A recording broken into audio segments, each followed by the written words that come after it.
Yes, we are live now. Hello friends, this is Imanshi and welcome to Let's Learn. Hopefully आप सभी बढ़िया होंगे, मस्त होंगे, जबरदस्त होंगे. सभी को गुड इवनिंग, नमस्कार, राम राम, सत श्री अकाल, अस्सलाम वालेकुम, what you feel connected with. Start करते हैं सेशन. आई नो हम लेट हैं, चलिए स्टार्ट करते हैं और समझते हैं कहानी क्या है. ये सेट रहेगा थर्ड, यानी ये ईवीएस का एक सेट लगाएंगे जिसमें 15 क्वेश्चंस पेडागोजी के होंगे और 15 क्वेश्चंस आपके कंटेंट बेस्ड होंगे, जिसमें से कुछ क्वेश्चंस एनसीईआरटी के और कुछ क्वेश्चन ये अपनी मर्जी से आपके 6, 7, 8 की साइंस से डाल देते हैं. कभी कभी इन जनरल कुछ कॉमन सेंस वाले क्वेश्चंस डालते हैं. 1, 2, 3 तरह के क्वेश्चन जो फिक्स्ड ही हैं. जैसे पहला क्वेश्चन आपके सामने है जो है स्पीड और डिस्टेंस को लेकर के. एक क्वेश्चन मैप पर आता ही है ना. ये कुछ क्वेश्चंस हैं जो फिक्स्ड ही होते हैं. बाकी 15 नंबर की पेडागोजी कंपैरेटिवली इजी है, तो ये शुरुआत के 15 नंबर थोड़े से भारी पड़ सकते हैं कई लोगों के लिए, बट प्रैक्टिस नहीं करेंगे तो काम चलेगा कैसे. चलिए स्टार्ट करते हैं फटाफट से. कंपैरेटिवली इजी सेट है, जो लास्ट सेट हमने किया था उससे इजी है. लाइक शेयर सब्सक्राइब आप करते जाएगा जैसे जैसे आप आएंगे. चलिए धन्यवाद संध्या. कोशिश रहेगी यार कि या तो टाइम चेंज करते हैं क्लास का या फिर टाइम पे शुरू कर दें. दोनों में से एक काम हो जाए, या तो 9:30 की क्लास हो जाए या फिर आपका जो टाइम है वो 9:15 पे शुरू हो जाए. इवेंचुअली उसको 9 बजे लाने का प्लान है, बट प्लान्स तो बहुत सारे होते हैं, होती कितनी चीज़ें इस पर डिपेंड करेगा. फटाफट से पोल में बताएंगे आप लोग. पहले ही सवाल का जवाब, ये थोड़ा सॉल्व करने वाला क्वेश्चन है तो इसमें समय आप थोड़ा सा ले सकते हैं.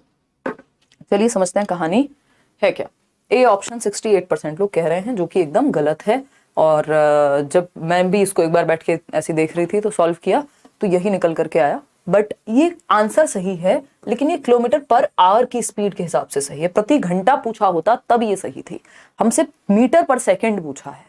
मीटर पर सेकंड के लिए आपको जो भी किलोमीटर पर आवर निकल के आया है उसमें 5/18 से क्या कर देना है, मल्टीप्लाई कर देना है. इस बात को जरूर ध्यान रखिएगा. देखिए लास्ट में लिखा हुआ है मीटर पर सेकंड, है ना. मीटर पर सेकंड करते ही आंसर बदल जाएगा. भाई 18 3 54 होती है, हिंदी में पढ़ा है सबने. अंग्रेजी वाले कहेंगे 18 3 जा 54, है ना. और 5 3 15 होते हैं, यानी 5 3 जा 15. तो आंसर मीटर पर सेकंड की फॉर्म में क्या आ जाएगा, 15 आ जाएगा. आंसर आपने सही निकाला है 50. देखो जब भी इतना आसान लगे ना इस तरह का क्वेश्चन तो समझ जाओ कुछ तो घपलेबाजी की होगी इन्होंने. इतना सीधे सीधे जवाब आपको नहीं देंगे, है ना. ये पेट पे बाण मारने वाले क्वेश्चन है, याद आ रही है बात आपको. तो इसमें अगर हम देखें तो आंसर इसका डी सही है. कोई बात नहीं, इनको खेल लेने देती हूँ. अभी भी लास्ट तक भी 50% लोग कह रहे हैं कि भैया ए सही है. देखो सिंपल दे दिया ना क्वेश्चन, इसमें कहीं घुमाया नहीं, फिराया नहीं, आपको कैलकुलेट नहीं करवाया कि किस समय चली ट्रेन, कितने समय पहुंची, कहां से डिपार्ट हुई, ये वो कुछ नहीं है. सिंपल दे दिया क्या कि 2268 किलोमीटर का तो डिस्टेंस है, यानी डिस्टेंस पहले ही दे दिया और कितने घंटे लगे हैं ये भी बता दिया. तो इतना प्यार थोड़ी है आपसे कि आपका टाइम बचवाने के लिए दे दिया होगा. ऐसा तो रेयर ही होता है कभी कि इतना सीधा क्वेश्चन दे दे, वो भी स्पीड, टाइम स्पीड डिस्टेंस वाला. तो 42 घंटे लगे.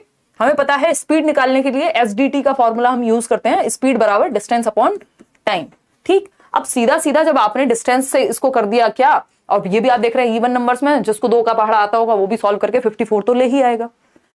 तो इन्होंने कहा कि एक डिस्टेंस है त्रिवेंद्रम एंड गांधीधाम के बीच में जो 2268 किलोमीटर है. एक ट्रेन है जो 42 घंटे में पहुंच जाती है. एवरेज स्पीड आपको पूछी है रेलवे स्टेशन से दोनों सिटीज के बीच में इन मीटर पर सेकेंड. अब यहां तक आते आते तो कई लोग सो जाते हैं, कहते हैं यार कुछ नहीं है. इसीलिए क्वेश्चन को पूरा पढ़ के समझना बहुत जरूरी है. तो मीटर पर सेकंड पूछा है और ये हमसे घंटे के हिसाब से आया. वहां 42 घंटे दिए हुए थे टाइम की फॉर्म में, तो किलोमीटर दिए हुए थे और घंटे दिए हुए थे, तो भैया किलोमीटर पर आवर में आया था उत्तर. तो हमें चाहिए मीटर पर सेकंड में. तो सिंपल सा एक बात हमें याद रखनी है, 5 ज्यादा गणित में जाना नहीं है, 1 नंबर चाहिए. ईवीएस है वैसे भी, ये 5/18 से गुणा कर देनी है. तो जैसे आप 54 को, जो कि किलोमीटर प्रति घंटा की रफ्तार थी, 5/18 से गुणा करेंगे तो निकल के आंसर मीटर पर सेकंड में आ जाएगा 15 मीटर पर सेकंड. ठीक है जी. तो आंसर इसका डी था. पहले ही क्वेश्चन में ढेर हो गए आप लोग. क्वेश्चन नंबर 2 देखिए एक बार. अब ये डायरेक्शन वाला क्वेश्चन है, ये भी थोड़ा सा घुमाएगा, उसका रीजन है मैं बताऊंगी अभी. और इसमें पहले आप आंसर निकालेंगे तब मैं बताऊंगी कि क्या है. A student is at A. एक बच्चा है जो A पर है, A पॉइंट पर है, and wants to reach at B. B पर पहुंचना चाहता है as usual. भाई कहीं होता है, कहीं पहुंचना चाहता है. डायरेक्शन के क्वेश्चन में यही होता है ना. ये वैसे रीजनिंग के क्वेश्चन हैं इस तरह के, बट ये ईवीएस में जरूर दे देते हैं एक क्वेश्चन आपको इस तरह का. तो A student is at A and wants to reach at B. B पे पहुंचना चाहता है, A पर है. For this he first goes to O. अब O पे जाना ही पड़ेगा क्योंकि आपको पता है ये सीधा रास्ता कभी होता नहीं है इनके लिए. Which is 120 metre due north of A. भाई कहीं भी बच्चा खड़ा हुआ होगा, मान लीजिए ए बताया इन्होंने, आई स्टूडेंट इज एट ए, उसको वहीं कहीं से भी मार्क करना शुरू कर दो, और पूछा क्या है 120 ड्यू नॉर्थ ऑफ ए, ए के नॉर्थ में, तो ए तो कहीं भी सेंटर में ही खड़ा होगा ना, नॉर्थ में 120 मीटर चला गया भाई, है ना, ओ पॉइंट पर पहुंच गया, ठीक। And then he goes from O to B by covering a distance of A from B and the distance and the direction of A with respect to B are respectively. तो आपको पढ़ के समझ में आया होगा, ये क्वेश्चन इन्होंने कंप्लीट नहीं लिखा है इंग्लिश वाले साइड में, जिन्होंने हिंदी में पढ़ा है वो इसको समझ पाए होंगे। इसलिए सीटेट ने फ्री के नंबर इसमें दिए हैं सबको। उन्होंने कह दिया भाई इसका आंसर कोई एक है ही नहीं, 9 लिख के दे दिया आंसर की में, 9 जिसको हम कहते हैं, है ना। ये ऑनलाइन सेट है, कौन से वाला, पिछले साल वाला, क्योंकि बीच में हमें चेंज कर करके भी करने की बहुत जरूरत है सेट, सिर्फ इस बार के ऑनलाइन पे नहीं, पिछली बार को भी बीच बीच में इंक्लूड करते रहेंगे, और मैं आपको बताती भी जाऊंगी साथ साथ, ठीक है ना। तो अगर हम यहां बात करते हैं, ज्यादातर लोग जो है बी उत्तर दे रहे थे, जो कि सही भी है, अगर आंसर इसका निकालेंगे तो आंसर इसका यही आएगा, है ना। हालांकि 170 मीटर साउथ ईस्ट भी कह सकते हैं कई लोग, बट हम बाय डिफॉल्ट यहां हम शॉर्टेस्ट वे लेके चलेंगे। अगर इसको सॉल्व करने बैठ जाएं तो कोई छात्र ए पर है, 120 मीटर ऊपर नॉर्थ में चला गया उत्तर दिशा में, फिर वह ओ से बी ठीक पश्चिम दिशा में, ये लाइन मिसिंग है इंग्लिश मीडियम में, तो ओ से बी, अब आप देख रहे हैं इंग्लिश में अगर कुछ मिसिंग था तो फ्री में नंबर मिल गया, यही चीज हिंदी में हुई होती तो फ्री में शायद ही कभी मिलता, क्यों, क्योंकि इंग्लिश को ही फाइनल माना जाता है पेपर में, तो ये भी इंग्लिश को पढ़ के समझना भी जरूरी है। तो बी ठीक पश्चिम दिशा में 50 मीटर दूरी तय करके पहुंचता है।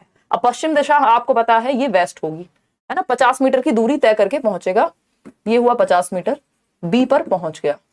अब इन्होंने पूछा है कि बी से ए का डिस्टेंस, ट्रायंगल बन गया ना, बी से ए का डिस्टेंस पूछा है और दिशा पूछी है ए से बी की, डिस्टेंस अलग जगह से, दिशा अलग जगह से, तो बी से ए के जब डिस्टेंस पूछा है और दिशा पूछी है, तो दिशा तो भाई नीचे आना पड़ेगा साउथ में, और किस तरफ आना पड़ेगा, वेस्ट से ईस्ट आना पड़ेगा, तो साउथ ईस्ट, ठीक। और ये आपको वो रूट वाला फॉर्मूला लगा करके 50 का स्क्वायर प्लस 120 का स्क्वायर अंडर रूट करके निकाल करके जब लाएंगे तो 130 मीटर साउथ ईस्ट आ जाएगा। लेकिन इसमें फ्री का नंबर सबको मिला है, 170 इसलिए नहीं आएगा क्योंकि बाय डिफॉल्ट इन्होंने शॉर्टेस्ट वे को कंसिडर कर लिया है, ठीक। चलिए आगे बढ़ेंगे। वैसे इसका उत्तर बी होना चाहिए था अगर फ्री नंबर नहीं मिला होता और यहाँ ठीक से कवर किया हुआ होता। मैंने जान के उसको ठीक से लिखवाया नहीं है कि ऐसा भी हो सकता है। उस केस में आप एक बार जब भी इस तरह की कोई कंफ्यूजन हो तो हिंदी वाले इंग्लिश वाली साइड झांक लें और इंग्लिश वाले हिंदी वाली side. Select true statement about sloths. अब आपको एनसीईआरटी की याद आ रही होगी, आसान क्वेश्चन है। स्लॉथ के बारे में एक चैप्टर है आपका, तो स्लॉथ के बारे में क्या बात सही है ये आपको पहचाननी है।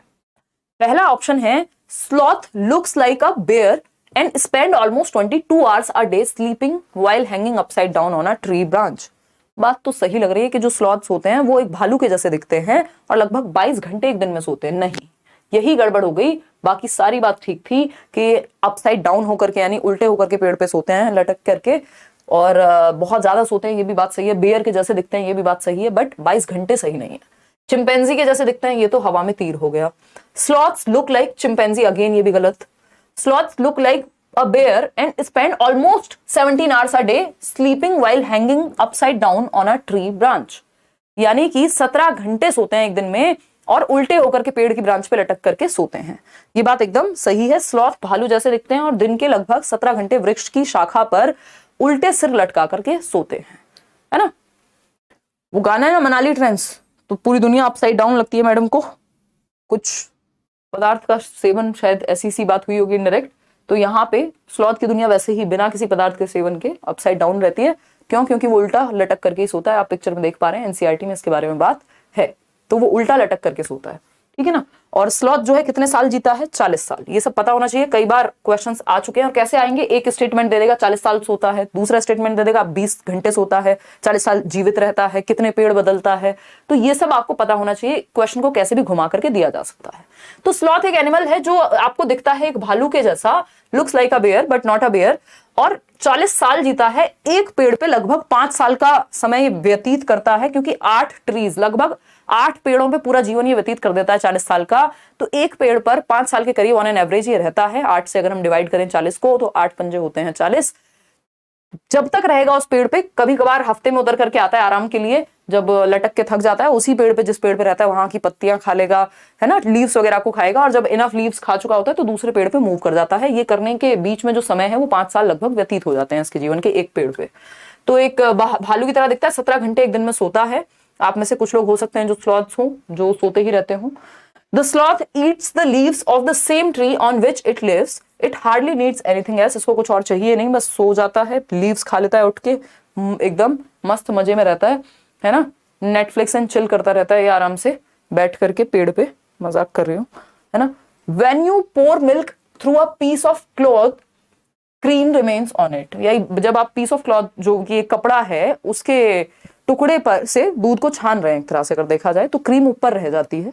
गांव वगैरह में या कहीं किसी ने देखा हो तो देखा होगा, ये चीज बहुत ही नेचुरल है कि कपड़े से अगर आप दूध को छान रहे हैं तो क्या होगा, वो मलाई ऊपर रह जाएगी या whatever. The method of separation, ये क्या कहा जाएगा, मेथड ऑफ सेपरेशन पे पुराने जमाने से क्वेश्चन आते रहे हैं सीटेट में, और इसको आपको पढ़ लेना चाहिए एक बार, चाहे इंटरनेट पे ही सर्च कर लो, कोई ना कोई वीडियो आ जाएगी, बैच में है तो आपको पढ़ा ही दिया जाएगा। इसके अलावा अगर हम बात कर रहे हैं, एनसीईआरटी पढ़ सकते हो साइंस की 6th 7th 8th वाली भी, नहीं तो ये आपका ईवीएस में बहुत ही वैसे दिया हुआ है, मतलब स्पेशली अलग से नहीं दिया हुआ, वो आपको पढ़ना ही पड़ेगा। इसको फिल्ट्रेशन कहेंगे, निस्यंदन कह लीजिए, या फिल्ट्रेशन, छानने की प्रक्रिया एक तरह से अगर देखा जाए तो। ठीक है, ए 66% लोग सही दे रहे हैं।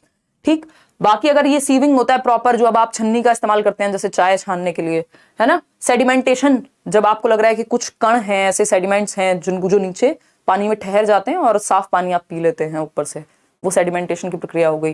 फिर ये डिकेंटेशन में क्या है, जो सेडिमेंट्स हैं जो नीचे जमे हुए, जो भी ईंट पत्थर जो भी है, छोटी मोटी चीजें, वो नीचे रह जाती हैं, और उसके ऊपर का जो भी लिक्विड है उसको आप अलग कर देते हैं दूसरे बर्तन में, तो वो डिकेंटेशन कहलाता है। तो ये बेसिक सी प्रक्रियाएं हैं। आगे बढ़ेंगे नेक्स्ट क्वेश्चन पे। नेक्स्ट क्वेश्चन क्या है देखते हैं, क्वेश्चन नंबर 5। देखिएगा एक बार, समझते हैं कहानी क्या है। गोलकोंडा फोर्ट के बारे में बात हो रही है और आपको जवाब देना है। विनय बहुत बढ़िया। हाँ, हाथी वाला प्रश्न आएगा कि नहीं? बिल्कुल आएगा तरुण, एकदम आएगा हाथी वाला प्रश्न, और उसमें अगर गलतियां की आप लोगों ने तो बस बहुत दुख की बात हो जाएगी, है ना। हाथी वाला क्वेश्चन गलत करना मतलब पाप करना है, इसका मतलब आपने ईवीएस पढ़ा ही नहीं है। ठीक है जी, क्वेश्चन दिखाई नहीं दे रहे हैं मैम, तो कल से वैसे लिखवा देंगे। ये बड़े क्वेश्चंस हैं, आई थिंक आप ही ने कहा था कि इसको हम ऐसे रखेंगे, ये नए वाला स्टाइल अच्छा है, हम तो नहीं कहे थे। ईवीएस में मैथ, सही कह रहे हो यार, आधे तो ये क्वेश्चन मैथ के दे देते हैं, 2-3 क्वेश्चन कम से कम रीजनिंग वाले कह लो उसको, है ना। बैच लेना है, पेमेंट लिंक शो नहीं हो रहा है, अभी बंद है एडमिशन, सीटेट में ओपन है। और कोई कह रहा है सीबीएसई वाले हाथी को बाहर निकाल दिया क्या? नहीं नहीं है अभी। क्वेश्चन नंबर 5 है, ऑन द मैप, अभी शायद जल्दी ही आपको नए बैचेस देखने को मिल जाएंगे, सीटेट वाले बैचेस में आप एनरोल कर पाएंगे, उसके लिए वेट कर लो थोड़ा सा। On the map of Golconda fort given in the class 5 text book, कक्षा 5 की टेक्स्ट बुक में गोलकोंडा फोर्ट के बारे में बात हुई है, गोलकोंडा किले के बारे में बात हुई है।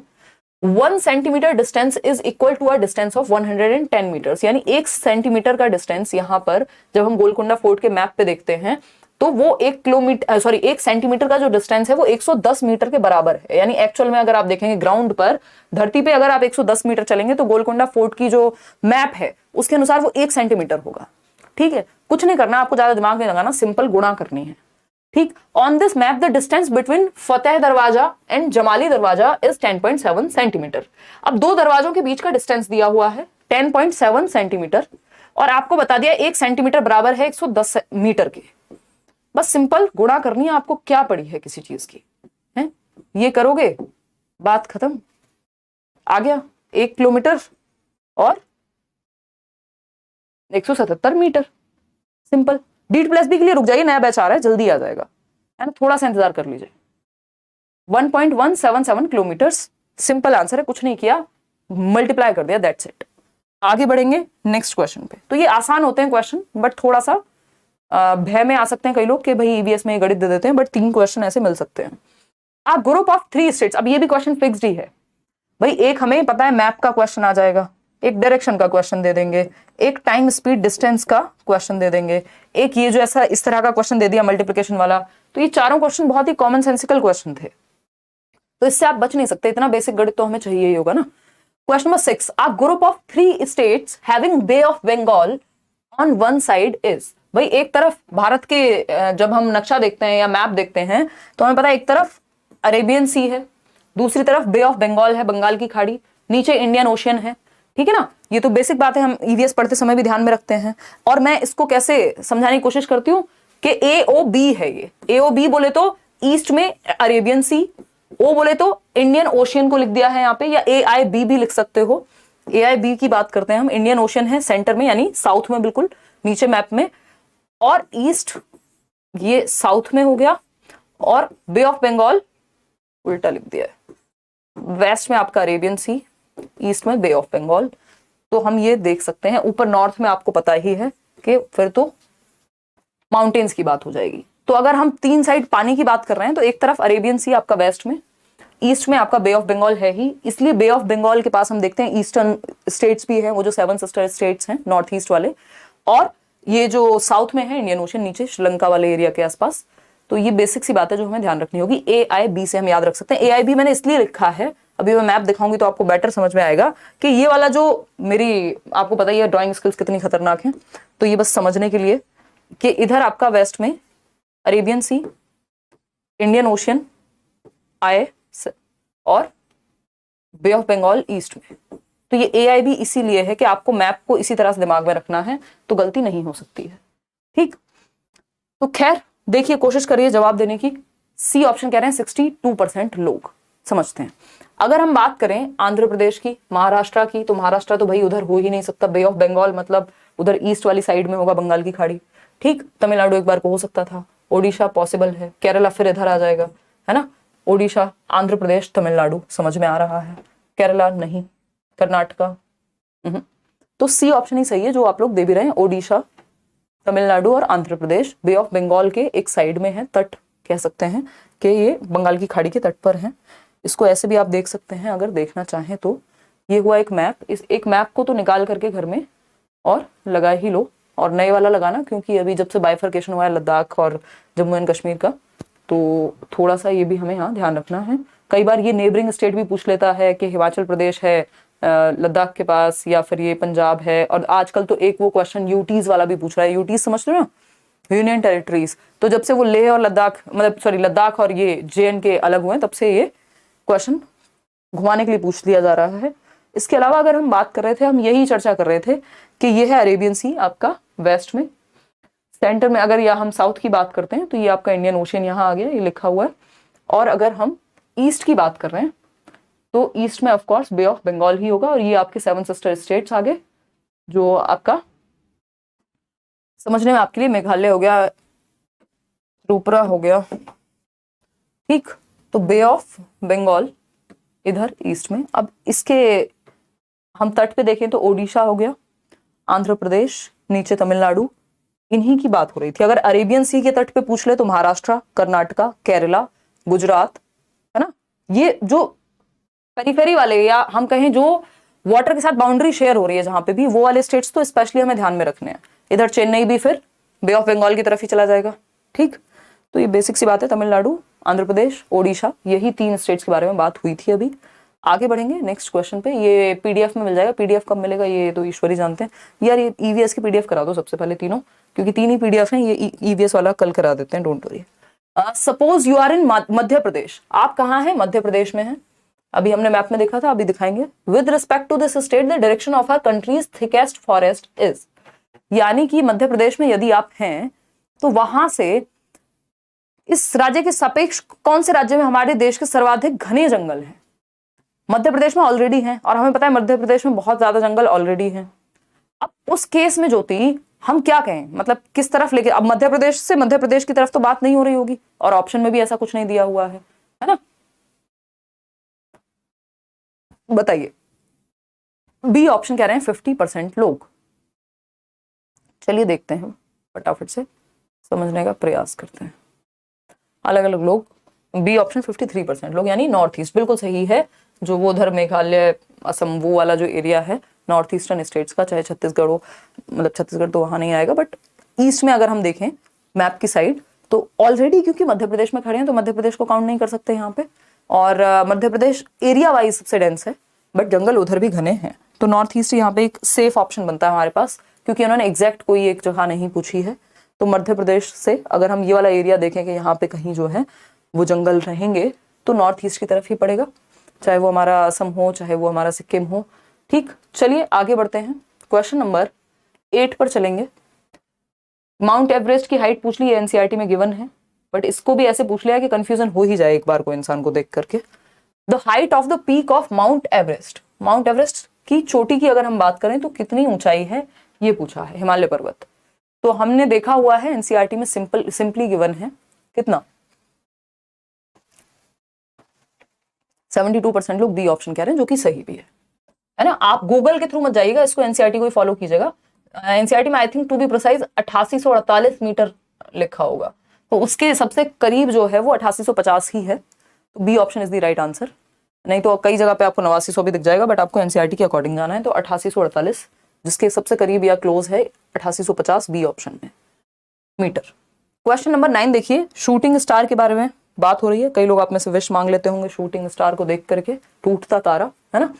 तो a shooting star is a star होता है ये? नहीं, स्टार तो ये नाम का है बस। कॉमेट है, मेटेओर है, या एस्टेरॉइड है? फटाफट से बताओ। तो ये बेसिक जानकारी हमें रखनी पड़ेगी, सी ऑप्शन। 58% लोग, ये तो आसान सवाल है, आप लोग फटाफट से जवाब दे रहे हैं मिनट्स के अंदर या सेकंड्स के अंदर। बताइए। मैम फोन खराब हो गया, कोई कह रहा है।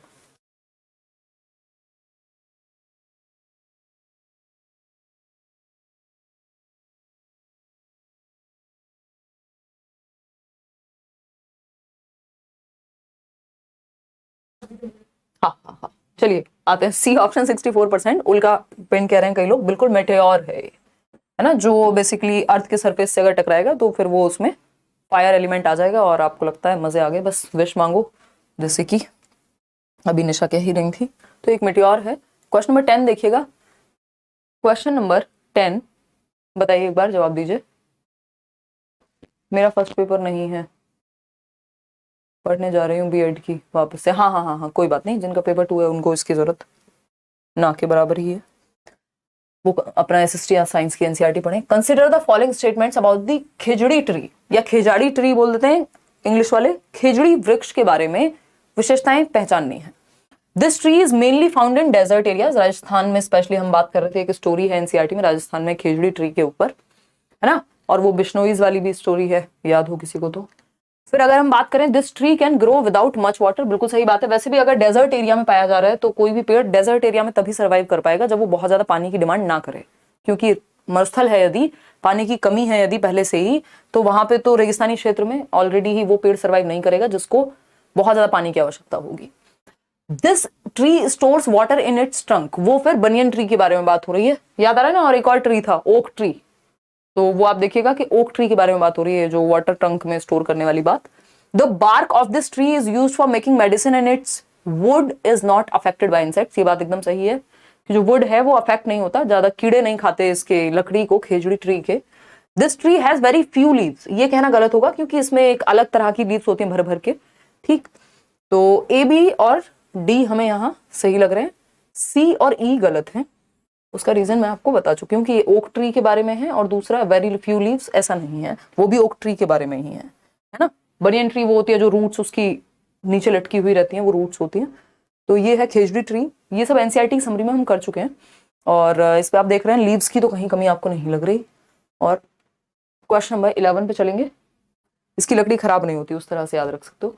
क्वेश्चन नंबर 11 देखिएगा एक बार और जवाब दीजिएगा। देखो थोड़े से लेंथी क्वेश्चंस तो अब बनने लग गए हैं, क्योंकि जब सिलेबस सेम है, एनसीईआरटी से क्वेश्चन पूछेंगे, सिंपल थोड़ी पूछ लेंगे वन लाइन में। क्वेश्चन नंबर 11 है, consider the following statement given by a student, एक बच्चे ने कोई स्टेटमेंट दिया है। I have come from an area where rainfall is very scarce, यानी बहुत कम है, दुर्लभ है, बारिश होती ही नहीं है, ना के बराबर होती है। It is very hot too, अब जहां बारिश नहीं होती है बिल्कुल, तो गर्मी भी ज्यादा है वहां पे। Are houses are made of mud, यानी किसके बने हुए हैं, मिट्टी के, या फिर मैं कहूं एग्जैक्ट वर्ड मिट्टी ही होगा, मड के बने हुए हैं। The walls of the houses are very thick, जो मिट्टी की दीवारें हैं वो बहुत थिक हैं, मोटी हैं, ताकि गर्मी कम अंदर आए। And also plastered with mud, plaster भी किससे किया हुआ है, मड से, मिट्टी से। The roofs are made of thorny bushes, यानी जो छत बनाई गई है वो भी झाड़ियों से बनाई गई है ताकि गर्मी कम से कम रह सके। ये सब हमने एनसीईआरटी में हाउसेज वाले चैप्टर में पढ़ा है ना। फ्रॉम अ विलेज ऑफ, कहां से, राजस्थान ही होगा ना ऑफ कोर्स भाई। एक तो पानी की कमी है, बारिश होती नहीं है, दूसरा मड से बना रहे हैं, फिर थॉर्नी बुशेस भी रख रहे हैं, तो लद्दाख में तो बुशेस बहुत ज्यादा अवेलेबल नहीं होंगी। अगर हम बात कर रहे हैं किसकी, जो रूफ्स हैं उनके बाद थॉर्नी बुशेस, तो बहुत ही सीधा तरीका होता है पहचानने का कि राजस्थान की बात हो रही है, ठीक है ना।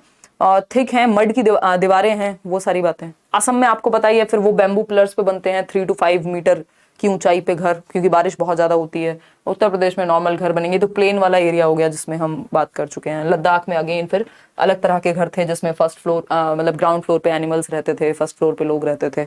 तो C option is the right answer. Manali में अलग तरह के होंगे। निशा भी मनाली घूम के आई हैं, बता रही थी एक दिन।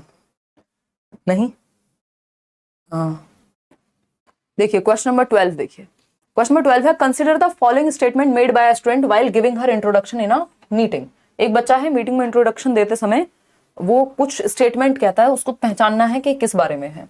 आई am from a place where most of the people prefer to eat fish cooked in mustard oil.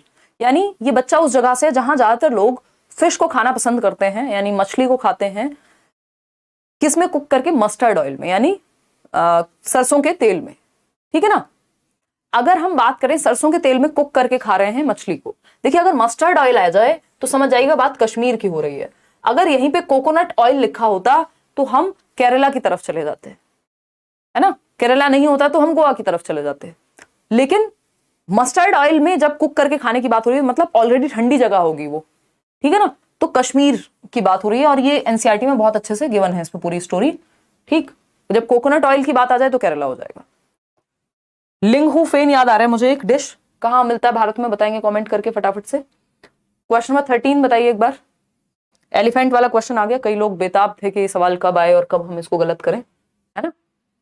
Like share subscribe भी करना भूल जाते हैं कई लोग तो इस चक्कर में, कोई बात नहीं, ये आपकी इच्छा। ब्लर दिख रहा है तो आप सेटिंग्स थोड़ा बेटर कर लीजिए, 1080p पे है, यहाँ से ब्लर नहीं है। मैं क्वेश्चन कल से वैसे लिखवा दूंगी अगर आपको जरूरत पड़ेगी तो।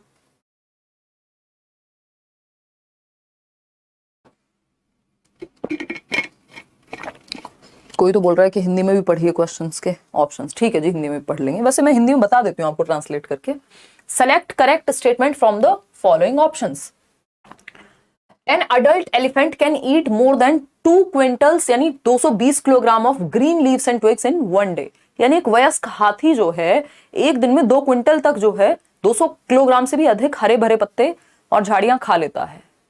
किसको लग रहा है ये सही है? मैं देखना चाहती हूँ कौन से वो लोग हैं जो इतने, देखो हाथी वाले क्वेश्चन में आपको बस नंबर्स हल्के से इधर उधर करेगा और आपका मामला खराब। जैसे 20% लोग, 21% लोग अभी भी ए ऑप्शन कह रहे हैं, 66% लोग सही भी दे रहे हैं। देखो एक अडल्ट एलिफेंट खाता तो ज्यादा है, और बोला भी जाता है ना हाथी पालना आसान है उसको खिलाना मुश्किल, तो मतलब ज्यादा खाता है इतनी बात पक्की है। लेकिन 2 क्विंटल नहीं, 1 क्विंटल 100 किलोग्राम तक एक दिन में लीव्स एंड ट्विग्स, 200 किलोग्राम नहीं, ये ध्यान रखना। ये बहुत बार सेम रिपीट हुए हैं ऐसे options. Because of their heavy weights most elephants like to take too much rest after eating. ये गलत फहमी है। हाथी बहुत बड़ा शरीर है, वेट है, सब कुछ है, बट सोता बहुत कम है, 2 से 4 घंटे, है ना, 2 से 4 घंटे। तो बनना है तो हाथी बनिए नींद के मामले में, स्लॉथ मत बनिए 17 घंटे सोने वाला, है ना। Even a 3 month old baby elephant generally ways about 200 kilograms. यानी जो 2 महीने का भी बच्चा होता है हाथी का, वो भी 200 किलोग्राम तक वजन रखता है। इसीलिए इस 200 किलोग्राम में आपको कंफ्यूज किया था ऊपर कि 2 क्विंटल के आसपास 3 महीने के हाथी के बच्चे का वेट होगा। ये बात सही है। On an average most elephant sleep for 9 to 10 hours in a day.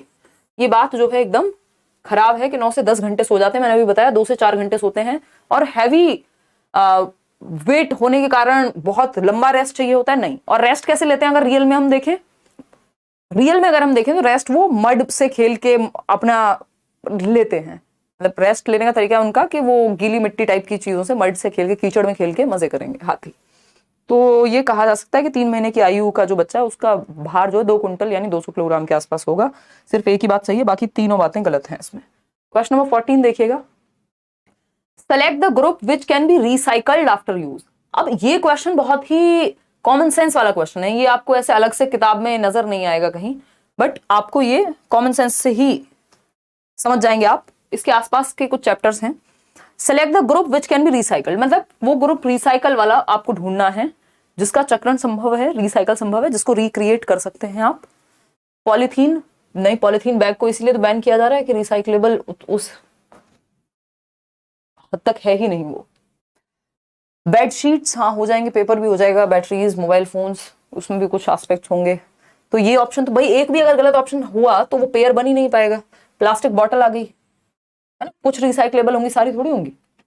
Iron nails मतलब वो जो लोहे की कीलें होती हैं, ग्लास बॉटल कांच वाली तो हो ही जाएगी।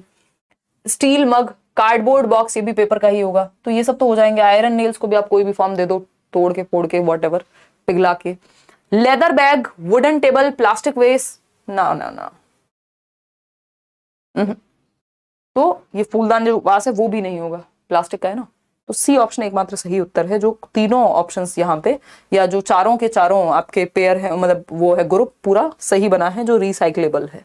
बाकी में कोई ना कोई एक ऐसा ऑप्शन है जो रिसाइक्लेबल नहीं है। अब खाने को लेकर के कई लोगों को भूख लग जाएगी ये क्वेश्चन देख के, क्योंकि सबसे ऊपर ही लिखा है छोले भटूरे, है ना। निशा को तो लग ही गई है। अगर हम बात करें तो कॉलम 1 में कुछ खाने का आइटम लिखा हुआ है, कॉलम 2 में वो जगह लिखी हुई है। अब आपको मैच करना है कौन सी जगह पे क्या खाना मिलता है। पहला ऑप्शन है छोले भटूरे। अब छोले भटूरे गोवा में मिलेंगे, केरला में मिलेंगे, उत्तराखंड, पंजाब, कश्मीर। तो आपको पता है पंजाब की तरफ जाएंगे आपको छोले भटूरे खाने, और जो टेस्ट मिलेगा नेक्स्ट लेवल, दिल्ली विल्ली कहीं नहीं मिलेगा जो पंजाब में मिल जाएगा, है ना। वहां के आसपास जाके ही मजा आ जाता है खाने में छोले भटूरे, ठीक है ना। देखिए हे भगवान। फिर आता है नेक्स्ट, बॉइल्ड टेपियोका विद करी made using coconut oil. Coconut oil Kerala, याद कीजिए। और ये है भी आपके चैप्टर में एनसीईआरटी के 3rd to 5th के, है ना। तो केरला में खाएंगे कोकोनट ऑयल के साथ टेपियोका, जो साबुदाने को ही बोलते हैं ना, मतलब kind of. Fish cooked in mustard oil, mustard oil again Kashmir चले जाइए, बहुत बढ़िया। Sea fish cooked in coconut oil, तो मैंने अभी बात की थी कि कोकोनट ऑयल के केस में या तो गोवा या तो केरला, अब डिपेंड करेगा वो क्वेश्चन क्या है। अब टेपियोका की बात हो जाती है तो केरला की तरफ चले जाते हैं, और यहीं जब बात सी फिश की हो रही है तो गोवा चले गए। कोस्टल एरियाज है ना। तो कैसे मैच करा हमने, छोले भटूरे कहाँ दिख रहे हैं आपको, ई के साथ, तो 1 जो है वो ई के साथ मैच होगा, यहाँ पे भी, एक ही ऑप्शन हटा पाए हम।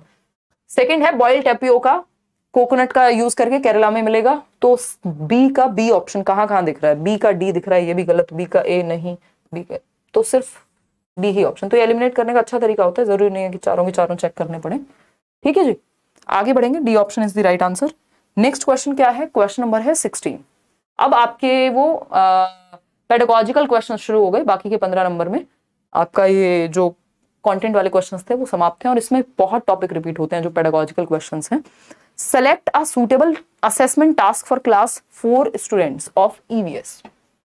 आकलन का तरीका, कैसे आकलन करेंगे, कैसे जांचेंगे कक्षा 4 के बच्चों को ईवीएस के बारे में, उनकी नॉलेज को। Writing questions answers of the chapter on floating and sinking, सिर्फ एक चैप्टर देंगे और क्वेश्चन आंसर लिखने को क्या देंगे, जहां बच्चा सबसे ज्यादा एक्टिव है उसके साथ जाएंगे। Performing the activity to observe sinking and floating, कोई एक्टिविटी परफॉर्म कराएंगे, एक्सप्लेन कर देंगे डेफिनेशन को, लिस्ट दे देंगे ऑब्जेक्ट्स की। तो ना तो एक्सप्लेन करने में बच्चा उतना एक्टिव है, ना लिस्ट देने में, ना क्वेश्चन आंसर लिखवाने में। सबसे ज्यादा जो एक्टिव है बच्चा, उसके सबसे ज्यादा सेंसेस इन्वॉल्व होंगे कोई एक एक्टिविटी परफॉर्म कराने में, जो है to observe sinking and floating, कि कौन सी वो चीजें जो पानी के अंदर डूब जाती हैं, कौन सी वो चीजें जो फ्लोट कर जाती हैं, ठीक है ना।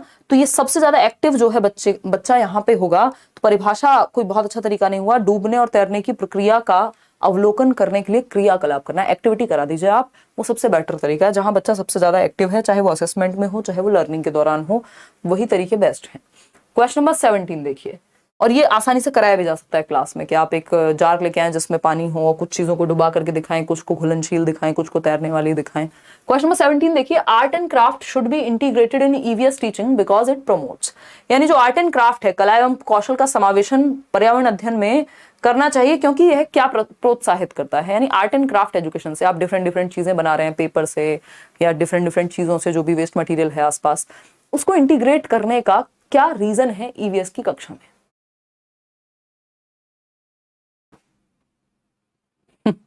गोल्डी यादव कह रहे हैं कि टेंशन हो जाती है उनको पोल से, गलत हो जाता है ना जवाब। देखिए सरदर्द कैसे हो जाता है भाई पोल से, ये बता दो बस। यहाँ देखो आधे से ज्यादा लोग पोल के लिए एकदम एक्साइटेड रहते हैं, जब गलत सवाल होने लगते होंगे ना, आपके आंसर गलत होने लगते होंगे, तब होती होगी टेंशन। देखो क्रिएटिविटी, बिल्कुल आर्ट एंड क्राफ्ट में आप कुछ भी बना रहे हैं तो क्रिएटिविटी तो लगेगी। पीयर लर्निंग, यानी बच्चे ग्रुप में मिलकर कोई चीज बना सकते हैं, कोई प्रोजेक्ट बना सकते हैं। इंक्लूजन, यानी हर बच्चे का इन्वॉल्वमेंट आ गया। डिसिप्लिन के लिए आर्ट एंड क्राफ्ट या चर्चाएं नहीं होती डिबेट्स डिस्कशन में, डिसिप्लिन थोड़ा बहुत इधर उधर हो सकता है। डिसिप्लिन का मतलब ये नहीं है कि इससे शांति रहेगी क्लास में। कंस्ट्रक्टिविज्म जो है, रचनावादी क्लास जहां बच्चा एक्टिव है, वहां बहुत ज्यादा डिसिप्लिन नहीं हो सकता, वहां थोड़ी चहल पहल रहेगी क्लास में, जो कि नॉर्मल है। तो ए, बी और डी सही है, सी नहीं है यहाँ पे। डिसिप्लिन इसका पर्पज नहीं है क्लास को डिसिप्लिन करना। अगर बच्चों को सीखने में मजा आ रहा है तो डिसिप्लिन अपने आप रहेंगे वो। और दूसरा, थोड़ी बहुत चहल पहल रहे तो उससे कोई समस्या नहीं है। आगे बढ़ते हैं क्वेश्चन नंबर 18। तो कोई भी एक्टिविटी कंडक्ट कराएंगे तो वो डिसिप्लिन के लिए बेस्ट होगी, ये जरूरी नहीं होता, सीखने के लिए अच्छी होती है। क्वेश्चन नंबर 18 देखिए, which of the following strategy promotes inquiry while teaching the theme shelter to class 4 students. यानी कक्षा 4 के विद्यार्थियों को आप एक थीम है, 6 थीम्स है ईवीएस की, याद है ना, अभी रिवाइज कर लेंगे। आश्रय यानी शेल्टर, जिसमें हाउसेस वाला टॉपिक आता है आपका। कौन सी युक्ति पूछताछ को प्रोत्साहित करेगी? इंक्वायरी को, कि मतलब आप इंक्वायर करना चाह रहे हैं, जानना चाह रहे हैं उस चीज के बारे में। Asking students to collect pictures of different types of houses, ये भी हो सकता है आप बच्चों को डिफरेंट टाइप्स ऑफ हाउसेस के अलग अलग प्रकार के घरों की पिक्चर्स कलेक्ट करो, बट इसमें इंक्वायरी कहाँ है? वो तो इंटरनेट पे सर्च करेगा, एक्सप्लोर कर लेगा हद से हद। Sharing pictures of different types of shelters, चलो ठीक है। Asking students to narrate their experiences of visiting different houses construction sites, या फिर showing a power point presentation यानी पीपीटी दिखा दी उनको of different shelters across the country. बात नहीं बनेगी, क्यों? क्योंकि इंक्वायरी को बढ़ावा देने की बात हो रही है। जब आप बच्चों से उनके अनुभव पूछने को कहते हैं, एक तो सबसे ज्यादा इन्वॉल्वमेंट कब होगा बच्चे का? पिक्चर दिखाने से, कलेक्ट करने से नहीं। सबसे ज्यादा इन्वॉल्वमेंट बच्चा जहां सबसे ज्यादा एक्टिव है, वो क्वेश्चन वैसे भी 99% सही होता है, वो ऑप्शन। तो विभिन्न मकान निर्माण स्थलों पर जाने के उपरांत, यानी वो एक्चुअली गए हैं डिफरेंट कंस्ट्रक्शन साइट पर, कैसे कहाँ कौन से घर बनते हैं, अलग अलग जगह पे कैसे मकान होते हैं, और वो अपने अनुभव शेयर कर रहे हैं। तो बच्चे का खुद के एक्सपीरियंस से ज्यादा वैल्यूएबल और दूसरी चीज हो ही नहीं सकती, बजाय कि वो सिर्फ पेपर कलेक्ट करे, फोटो कलेक्ट करे, लिस्ट बनाए। वो सब भी ठीक थे, लेकिन सबसे ज्यादा एक्टिव है बच्चा सी ऑप्शन में। और जहां बच्चा सबसे ज्यादा एक्टिव है वो एकदम मस्त जवाब सी ऑप्शन।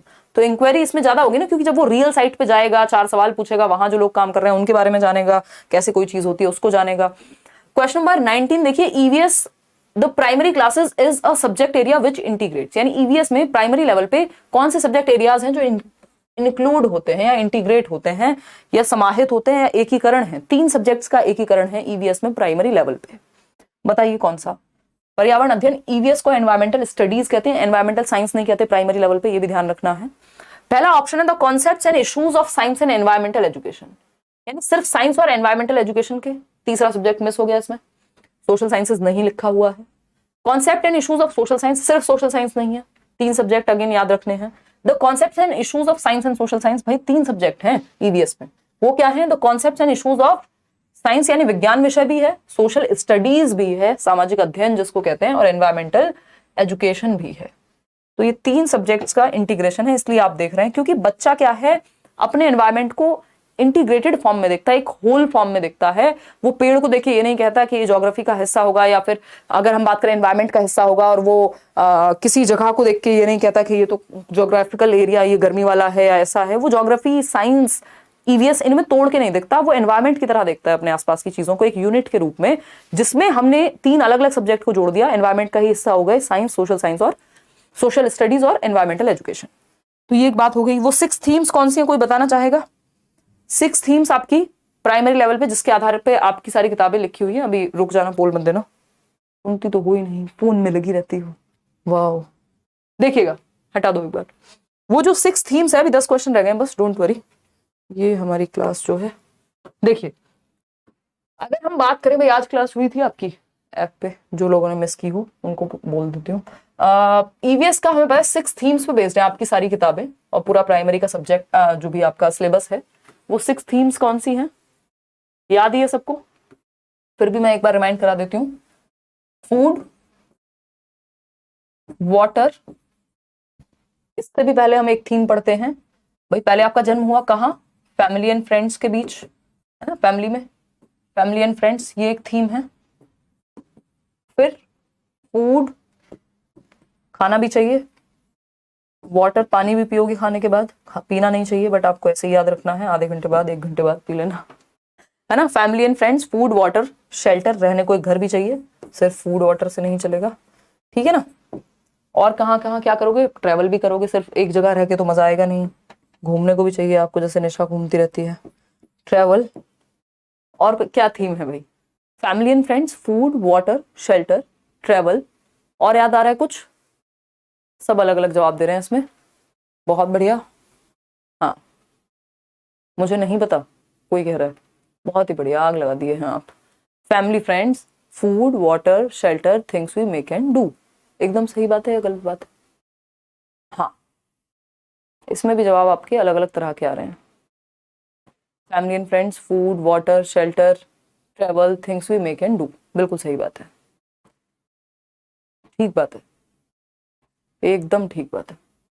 तो कुछ लोग सही दे रहे हैं, इसको इधर उधर करके मत याद रखो, इसको इसी सीक्वेंस में याद रखो, है ना, इसको इसी सीक्वेंस में याद रखो कि हमें पता है फैमिली एंड फ्रेंड्स में सबसे पहले जन्म लेंगे, पहला थीम, फिर फूड, खाना भी खाएंगे, पानी भी पियेंगे उसके बाद, फिर रहने को भी एक घर चाहिए। भाई घर अच्छा लगेगा या खाना अच्छा लगेगा, भूखे हो तो पहले खाना चाहिए होता है, फिर शेल्टर के बाद ट्रेवल, और लास्ट में things we make and do के कुछ काम भी कर लिया जाए, है ना। Things we make and do, जो प्रीवियस ईवीएस की आप वीडियोस देखेंगे अगर, मेक एंड डू, उसमें बहुत अच्छे से मैंने फनी वे में बताया हुआ है कि ये 6 थीम्स हैं, और कुछ सब थीम्स भी हैं। फैमिली एंड फ्रेंड्स की ही 2 सब थीम्स हैं, बाकी किसी की कोई सब थीम नहीं है। तो अगर हम बात करें मेजर थीम्स की तो ये 6 हैं। विच of the following is an objective of EVS eight primary level, यानी ईवीएस का क्या उद्देश्य होगा प्राथमिक स्तर पर?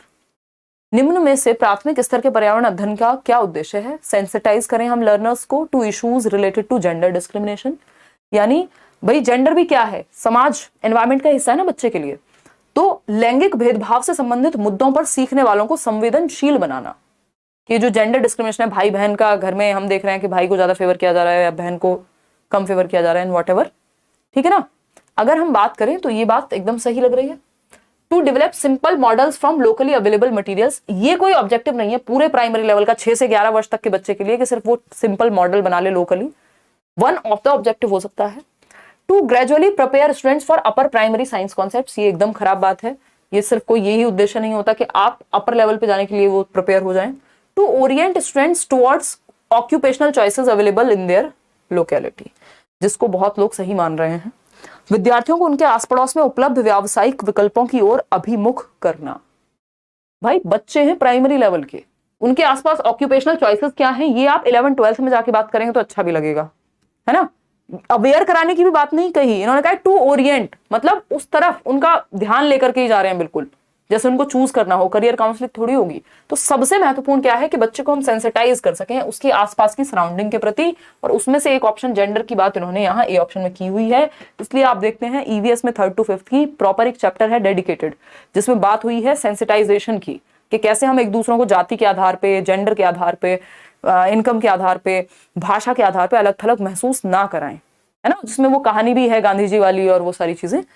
तो ये एक बात हुई, A option is the right answer. इन सबसे बेहतर है कहीं ज्यादा, क्योंकि प्राइमरी लेवल का बच्चा है, पहले वो सेंसिटिव बने, संवेदनशीलता उसमें उसी लेवल से हो कि वो अलग अलग ना समझे जेंडर्स को, या मतलब भेदभाव ना करे, एटलीस्ट अलग अलग तो है ही। क्वेश्चन नंबर 21 देखिए, a teacher asks her students to consult their family members to find out the names of different plants parts like roots, stem and flowers eaten as food, this activity is designed to.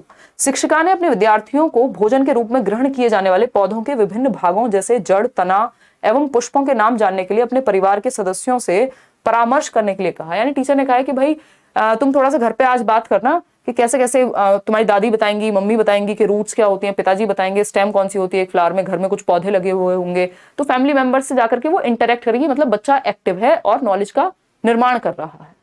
तो इससे अनुभवात्मक learning को बढ़ावा मिलेगा, बिल्कुल सही बात है। अनुभवात्मक सीखने को प्रोत्साहित करेगी ये एक्टिविटी, क्योंकि बच्चा फैमिली रियल लाइफ से जोड़ रहे हैं बेसिकली आप लर्निंग को। बाकी के 3 ऑप्शंस भी चेक कर लेते हैं। Promote learning of concepts related to food, यानी कॉन्सेप्ट सीख रहे हैं फूड से संबंधित। यहाँ पौधे के बारे में ज्यादा बात हो रही है, फूड का टॉपिक नहीं चल रहा, वो तो जोड़ दिया है उसको। Make the lesson more enjoyable and interesting, चलो बात ठीक है। Allow the students to discover about food freely, देखिए फूड के बारे में डिस्कवर करने के, इंटरेस्टिंग बनाने के टॉपिक को, रिलेटेड टू फूड टॉपिक को प्रमोट करने के 70 तरीके हो सकते थे, लेकिन ये सबसे बड़ा जो रीजन है इस एक्टिविटी के पीछे, ये तीनों बातें सही हो सकती थी, लेकिन बेस्ट ऑप्शन ही तो चूज करेंगे जिससे 1 नंबर मिलेगा। सबसे बड़ा जो मुद्दा है इसके पीछे वो है कि बच्चा अपनी रियल लाइफ सराउंडिंग में, जो उसकी सराउंडिंग है, जो रियल लाइफ है उसकी, उसके बीच में जाके अनुभव प्राप्त कर सके, तो अपने अनुभव से सीखे, उसको जस्ट बता नहीं दिया गया, नहीं तो टीचर खुद भी बता देती। तो ए option is the right answer over here. आगे बढ़ेंगे, आपका एक होमवर्क है आज कि जो मैराथन है ईवीएस के ऊपर, एटलीस्ट वो देख लीजिए, क्योंकि कई लोगों को गड़बड़ है, अदरवाइज इससे पहले वाला क्वेश्चन आप गलत नहीं कर सकते थे, बहुत आसान क्वेश्चन था वो, है ना। ईवीएस पेडागोजी वाली जो मैराथन है स्पेशली, वो तो जरूरी देख लो, मैंने कराया हुआ, इवन एक ही मैराथन में आई थिंक करा दिया, पिछले बार वाली देख लो। Which of the following strategy of teaching EVS, क्योंकि वहां से आपके फिर 15 नंबर एंश्योर हो जाएंगे, वो 15 नंबर में आप गड़बड़ नहीं कर पाएंगे फिर। Which of the following strategy of teaching EVS to the visually impaired students is most appropriate? Visually impaired student कौन से हैं? दृष्टि बाधित बच्चे जिनको देखने में समस्या है या बिल्कुल नहीं देख सकते।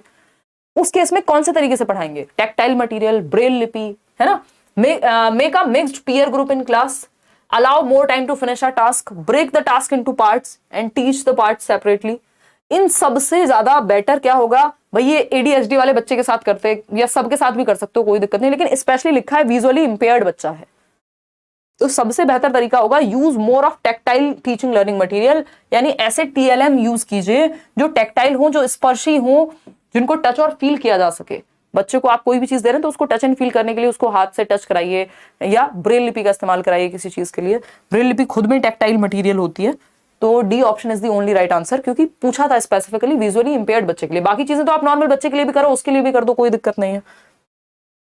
The most appropriate stage of the lesson plan, यानी जब आप क्लासरूम में जाने से पहले लेसन प्लानिंग करते हैं एज अ टीचर, भाई लेसन प्लानिंग ही तो है, ये पीपीटी आपकी बनी होगी, क्वेश्चंस चूज किए होंगे, है ना, फिर उसके बाद सोचा होगा कि यहाँ पे ये एग्जांपल दिया जा सकता है, या फिर इस तरीके से हम पढ़ने वाले हैं, ये पिक्चर लगाई जाएगी बीच में, तो उसमें क्या है, वो क्यों लगाया गया है, लेसन प्लानिंग का हिस्सा है। टीचर को लेसन प्लानिंग करके जानी चाहिए, क्लास में जाने से पहले लेसन प्लान बनना चाहिए, पाठ योजना बननी चाहिए। आपने बीएड, बीटीसी, डीएलएड कुछ भी किया होगा, लेसन प्लानिंग की होगी, चाहे कई लोगों ने फॉर्मेलिटी के लिए ही कर ली हो, है ना।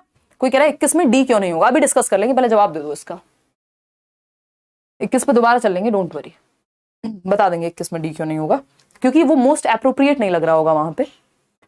64% लोग डी कह रहे हैं। At the end of the class, यानी लेसन प्लानिंग बाद में करनी चाहिए। At the introduction of the assessed, जब आप आकलन कर रहे हैं उस समय पे, पाठ के आरंभ में। When students wish to assessed over the course of teaching learning, तो बिल्कुल lesson planning over the course of teaching learning, जो आपकी शिक्षण अधिगम प्रक्रिया के दौरान जो है लेसन प्लानिंग जरूर होनी चाहिए।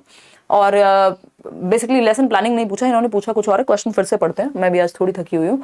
The most appropriate stage of the lesson plan where student should be assessed while teaching EVS, यानी लेसन प्लानिंग की वो जो पाठ योजना पूरी बनाई गई है, सबसे इंपॉर्टेंट पॉइंट जो है जहां पे बच्चों का आकलन होना है, वो कौन सा पॉइंट होना चाहिए लेसन प्लान का? जब बच्चे का आकलन किया जाए, जब उसको जांचा जाए, तो ये during the course of teaching learning process हो अगर आकलन, तो सबसे बढ़िया। जैसे अभी हम पढ़ भी रहे हैं और आपका आकलन भी साथ में चल रहा है, आप पोल में जवाब भी दे पा रहे हैं। तो over the course of teaching learning process lesson planning में वो जगह होनी चाहिए कि आप कुछ पढ़ा रहे हैं, साथ में आकलन भी कर ले रहे हैं। क्वेश्चन नंबर 24, 21 को लास्ट में देखेंगे, अभी पहले ये 30 कंप्लीट कर लेते हैं। You have to assess your students EVS projects and give them quick feedback. बच्चों का आकलन करना है ईवीएस के बारे में और उनको फीडबैक, एक प्रतिपुष्टि देनी है। Which assessment tool will you choose? अच्छा, एक और वर्ड लिखा हुआ है यहाँ पे, you have to assess your students EVS projects and give them quick feedback, यानी फीडबैक कैसा होना चाहिए? क्विक, कम समय लगे, जिसमें जल्दी से आप शीघ्र प्रतिपुष्टि दे पाए या पुनर्निर्वेशन कर पाए। शीघ्र मतलब कम टाइम टेकिंग हो, ज्यादा टाइम टेकिंग नहीं होना चाहिए। ऑब्जर्वेशन, ये फीडबैक का तरीका है। ऑब्जर्वेशन असेसमेंट का तरीका हो सकता है, इसमें तो आप बताते हैं। अगर इसमें कुछ और इन्होंने वर्ड ऐड किया होता, क्योंकि आपको शेयर करने की बात हुई है, फीडबैक देने की बात हुई है, सिर्फ आकलन की बात नहीं हुई है। फिर आता है रेटिंग स्केल। रेटिंग स्केल बोले तो कि भाई रेट कर पाएंगे आप on a scale of 1 to 10, बच्चे ने इस चीज में इतना अच्छा किया, इसमें इतना किया, इसमें इतना अच्छा किया। चेकलिस्ट में ये 10 चीजें थी, उनमें से 5 चीजें हैं, 3 चीजें नहीं है, या 5 चीजें हैं, 5 चीजें नहीं है। पीयर असेसमेंट, एक दूसरे से आकलन कराएंगे तो इसमें समय लगेगा, और फीडबैक देने की बात हुई है, सिर्फ असेसमेंट की बात नहीं हुई है। तो रेटिंग स्केल में भी आपका टाइम लगता है, क्योंकि आप अलग अलग क्वालिटीज को रेट करेंगे, है ना, बच्चे की इतने में से इतना। लेकिन चेकलिस्ट यहाँ सबसे अच्छा तरीका है, क्योंकि आपके पास ऑलरेडी अलग अलग क्राइटेरिया होंगे, उसके बेसिस पे चेकलिस्ट आपके पास होगी, इस चीज में टिक लगाना है, इसमें नहीं लगाना है। रेटिंग स्केल में फिर भी आपको सोचना पड़ेगा रेट करने के लिए, और उसमें समय लग सकता है कंपैरेटिवली। तो रेटिंग स्केल सबसे ज्यादा जो है यहाँ पे, चेकलिस्ट कम समय लेगी बाकी ऑप्शंस के मुकाबले। भाई पढ़ लो पहले क्वेश्चन ने क्या पूछा है, आंख बंद करके बस पीयर असेसमेंट मत कहो। ये नहीं कहा कौन सा तरीका सबसे बढ़िया है, ये पूछा क्विक फीडबैक देना एक प्रोजेक्ट के बारे में, एक प्रोजेक्ट बनवाया है और उसके बारे में quick feedback as a teacher देना है, उसके दोस्तों से नहीं दिलवाना है, तो डी इसलिए नहीं हो सकता। रट्टे मत लगाओ वर्ड्स के। क्वेश्चन नंबर 25 देखिएगा क्या कहता है, the objective of assessment of EVS learning is that, यानी पर्यावरण अध्ययन में सीखने का आकलन करने का उद्देश्य क्या होता है, हम बच्चे का आकलन क्यों कर रहे हैं, उसने कैसे सीखा। Teacher gathers information about the students achievement.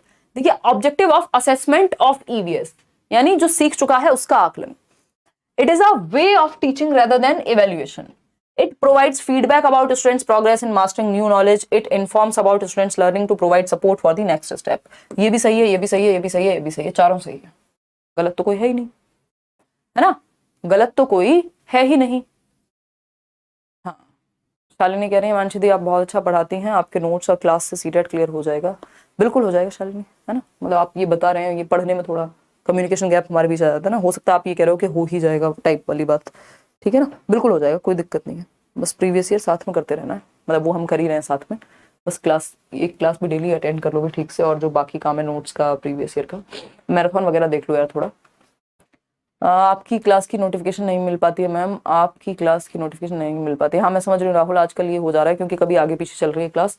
कोशिश करेंगे बिल्कुल एग्जैक्ट 9 बजे का समय बना पाए इसके लिए, कल देखते हैं ट्राई करके। 58% लोग सी कह रहे हैं it provides feedback about students progress in mastering. एक बार टेलीग्राम चैनल ज्वाइन कर लो ना, क्योंकि उससे क्या होगा, मैं एक बार शेयर कर ही देती हूँ लाइव जाने से पहले वहां। A teacher gathers information about the students achievement. देखो objective of assessment of EVS learning, कितना आता है इसका ऑब्जेक्टिव, इसको असेस करने का क्या होगा, इंफॉर्मेशन गैदर करने को मिल जाएगी कि बच्चे ने कितना प्राप्त किया है, कितना जानता है वो। शिक्षक विद्यार्थियों की उपलब्धि के विषय में जानकारी एकत्र कर पाएगा, ये एक ऑब्जेक्टिव सीखने का आकलन। असेसमेंट ऑफ लर्निंग की बात हो रही है, असेसमेंट एज लर्निंग की बात नहीं हो रही है।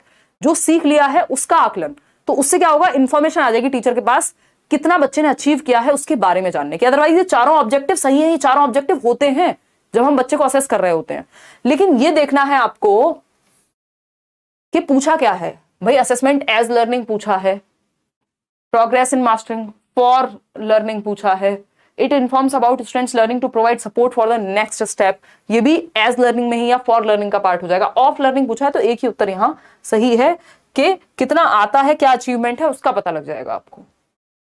सीखने का आकलन है वो एक तरह का। क्वेश्चन ने क्या लैंग्वेज यूज किया उस पर डिपेंड करेगा कई बार क्वेश्चन जो आंसर है, अदरवाइज चारों ऑप्शन ठीक थे, यहाँ चारों ऑब्जेक्टिव ही थे ईवीएस असेसमेंट के। प्राइमरी क्लासेस 1 to 5, 1 to 5 में कितनी उम्र होगी बच्चे की, कोई बताना चाहेगा फटाफट से, इतना तो हमें दिमाग में होना ही चाहिए। कक्षा 1 से 5 वर्ष के बच्चे की उम्र होगी 6 से 11 साल, 6 साल की उम्र में पहली क्लास, साथ में दूसरी। तो primary classes 1 to 5 will consist of which of the following stages according to NEP 2020। तो आपको पता है एनईपी से लगभग हर सब्जेक्ट में क्वेश्चन अब आने लग गए हैं, सीटेट में भी। तो नेशनल एजुकेशन पॉलिसी 2020 के अनुसार कक्षा 1 से 5 का जो बच्चा है उसको किस स्टेज में मानेंगे हम। भाई स्ट्रक्चर चेंज किया ना, पहले 10 + 2 + 3 था, धन्यवाद सरफराज, 10 + 2 + 3 था सिस्टम, यही था ना। अभी क्या हो गया है, 534 से याद करवाया था आपको, 5 + 3 + 3 + 4 हो गया है सिस्टम। FPMS भी याद कराया था, फाउंडेशनल, प्रेपरेटरी, मिडिल स्टेज और सेकेंडरी। तो ये नया सिस्टम है, ये प्रीवियस सिस्टम था, सेकेंडरी, सीनियर सेकेंडरी और ग्रेजुएशन। अब 5 + 3 + 3 ये 534 ऐसे याद कराया था आपको, और इसमें 3 का स्क्वायर है क्योंकि 3 2 बार है। तो हमें यहाँ बेसिक बात समझनी क्या है कि जब कक्षा 1 से 5 की बात हो रही है तो बच्चा किस स्टेज में होगा। कक्षा 1 से 5 की बात हो रही है तो बच्चा किस स्टेज में होगा, ये पूछा है हमसे। प्रेपरेटरी स्टेज है ये, फाउंडेशनल स्टेज है ये। अब आपको पता है कक्षा 1 और 2 फाउंडेशनल स्टेज में ही आ जाती हैं, ठीक है ना, किस में आ जाती है, फाउंडेशनल स्टेज में ही आ जाती हैं। तो सिर्फ ए क्यों होगा, सिर्फ बी क्यों होगा, है ना, और सिर्फ ए एंड सी क्यों होगा, या कोई भी क्यों होगा, बता दो आराम से सोच समझ के, फटाफट से बताओ।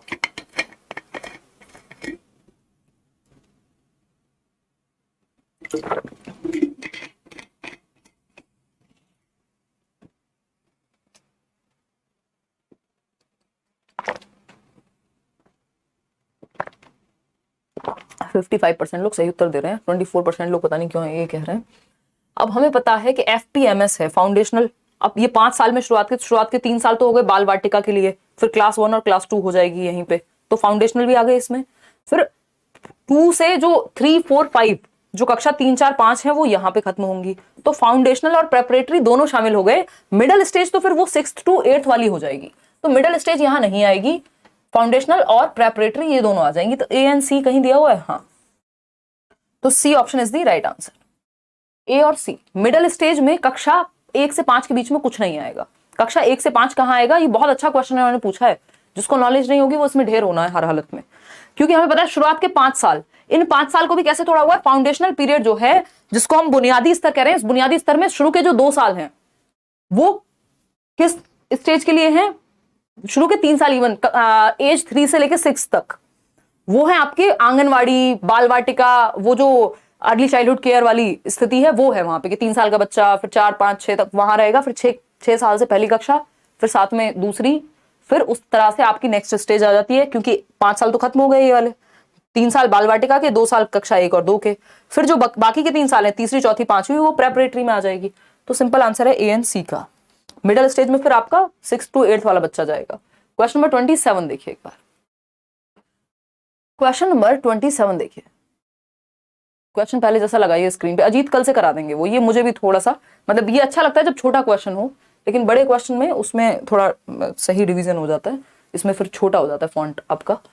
विच of the following is not a process skill eight primary level, last में आपसे पोल ले लेंगे, बता देना।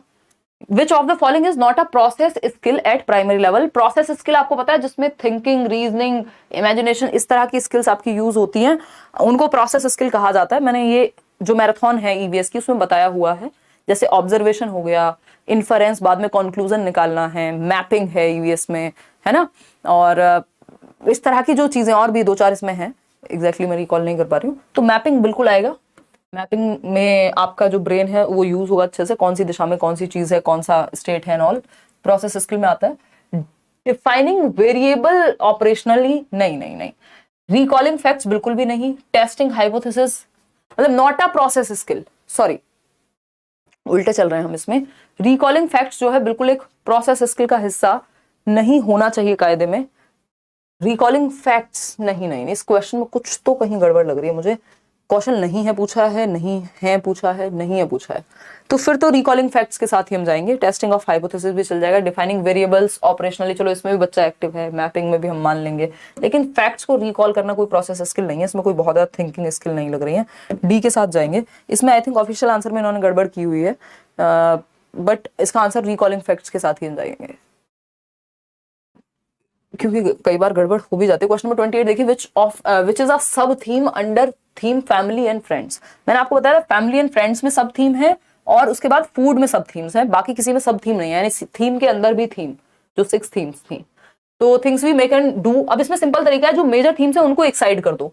ये मेजर थीम है तो ये तो सब थीम नहीं हो सकती किसी के अंडर, है ना, तो ये तो आंसर होगा नहीं। वर्क एंड प्ले ये नहीं हमने पढ़ी। फूड एंड वाटर तो हमें पता है वाटर भी एक थीम है, फूड भी, तो ये भी सब थीम नहीं होगी।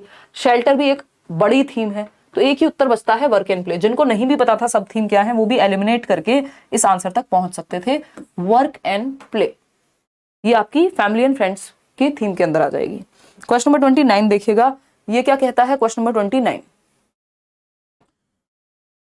कहता है कि which of these is a divergent question. Divergent मतलब दिशाओं में सोचने वाला क्वेश्चन, ओपन एंडेड क्वेश्चन, मुक्त उत्तर वाला प्रश्न।